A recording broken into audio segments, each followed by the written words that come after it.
Your calling and your experiences will show up without you trying to. And so I love to be loved. I love to give love. I love to love people. And yeah, they call me the love and romance coach.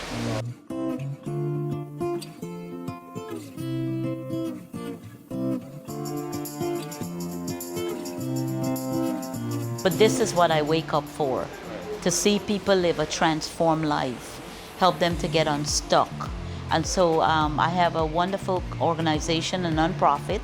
It's called Destiny Shaper Holistic Solution, because I believe when you help people holistically, because we are multifactorial, you see results quicker and faster. So I don't like to piecemeal people's life. I like to look at someone holistically and say, what are the missing pieces and where are the disconnect, and help them connect those dots. It's in my DNA, right? My mom said at the age of 6, I was helping the neighborhood children. And I was stealing her grocery and taking the clothes off the line, and I would give it to the neighbors. But it was a drive that I can't explain, to really help people live a holistic life, because I've gone to therapists for on and off, and even when I was in a painful marriage, and it seems like they were missing the mark, right? And what qualifies me is that I feel that we govern with 4 destructive patterns, and it's called, I've seen it played out in my family, I've seen it played out in my ex, I've seen it played out in the many, many couples that I've helped, and children and individual and so forth, that they use these 4 destructive patterns. And that's what makes me different, is that I want to really zero in that and help people interrupt those dysfunctional patterns.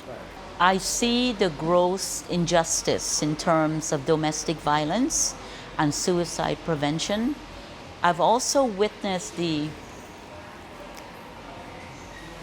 gap, the large gap with not being able to communicate properly, right? And I feel that if we help educate people how to communicate in an assertive way, not domineering, controlling, compassionately, empathetically, right? Sympathetically, to really help people, leaders and couples and individuals, how to really live an authentic life that matches privately what you do publicly. That's what brought me to Guyana. Leaders and couples and individuals, to help them come up higher on a greater level in terms of how we connect, how we communicate, and how we ultimately show up in love and relationships. And I love my people. I'm honored that I get to do this. This has been a dream of mine, to come back and serve, because I'm a servant, right? I love that title, being a servant, because we're more alike than we're different. And I think what makes me different, that when I sit with people, God really gave me detailed intuitions of what's going on. It doesn't happen all the time, but there are many times that I would get details about someone's past and what's happening, what's running the show right now. Because the issues is in our tissue. It stays in our tissue. And more than ever before, we're seeing cancer on the rise, because emotions that are stuffed, they are not dead, they're just buried. And when circumstances come about, or we're in a relationship, it gets triggered to the point that you can end up hurting each other, or end up fracturing yourself even more. So I really look at people holistically. What has happened in your historic past? What are choices you made? What's been your coping mechanisms? What is your diet like? Because diet plays a great role in how we behave, right?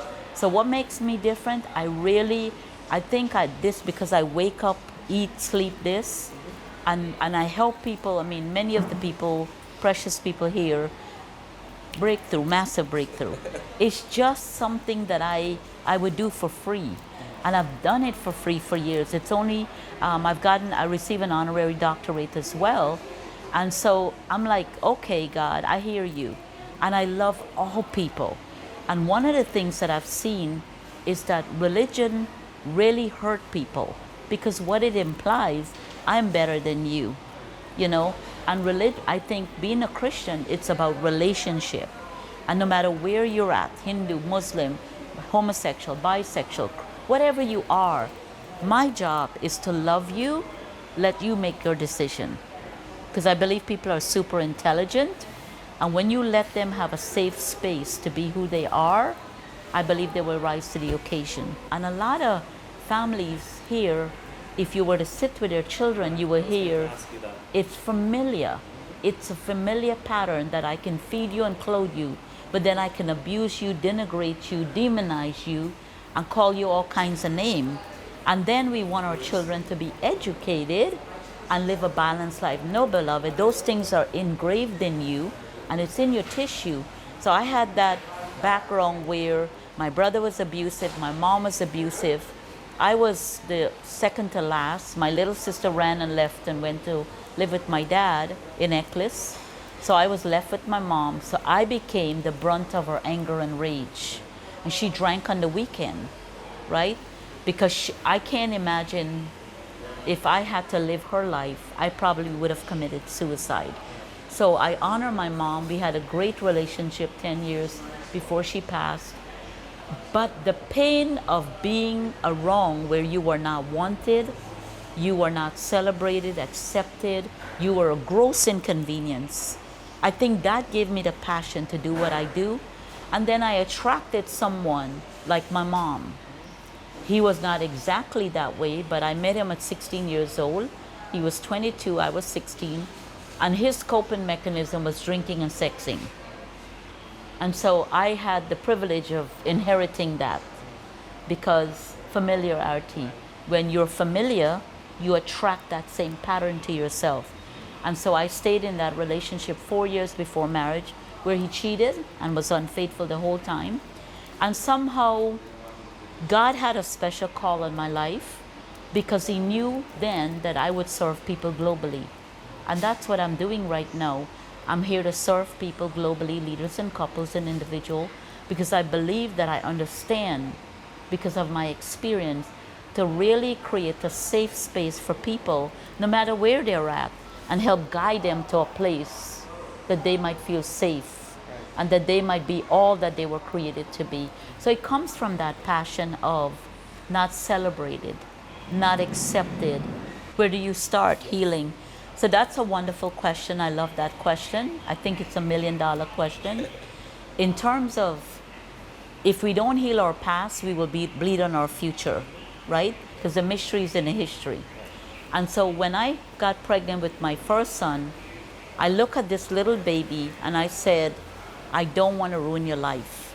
And I made a unilateral decision to get everything that I can put my hands on. At that time, I couldn't afford anything. And I start reading and listening and start confronting my own ugliness, if you will. I didn't want to excuse it away, minimize it away, or dismiss it away. And so I became crystal clear. What is it that I need to change so I don't regurgitate what has happened to me, right? And so inner healing for me was an addiction that I was now willing to make excuses, dismiss and minimize. And so I became radically committed to changing the inside so I can show up on the outside in a different way. Well, I think people are ill prepared when you're trying to go into a relationship. And you know, if we were to go to the Georgetown Hospital and interview 10 doctors and said, can you kind of tell me, did you just step into this role to be a doctor? You will hear 100% of the time they went through medical school internship and all the different things that they had to do to earn that position, the right, police officers, attorney, and so forth. But somehow we are ill prepared to do a marriage or relationship. We are ill prepared. And so I feel that it's a epic, it's a pandemic, if you will. We're ill prepared. And some of the things that I want to help people with to understand, what is your attachment style? How do you deal with conflict? Do you use the 4 horsemen? That's a destructive pattern. What do you do? How do you change patterns from your historic past? How do you identify triggers that might be running your life still, so you're not able to attach properly? So there are many, many things that we need to do if we want an amazing relationship. Kirk, I believe that we obviously can't win everyone. We obviously are not going to get the attention of everyone. But I believe that everyone I encounter, if I have a moment with them, I really want to do something that would change the way they think. Right? One life at a time. When we do radio or television, we want to really help people to understand that what is it that you can take accountability and ownership for so we can change. It is a massive task. But just to drop in the bucket, I'm willing to commit to that.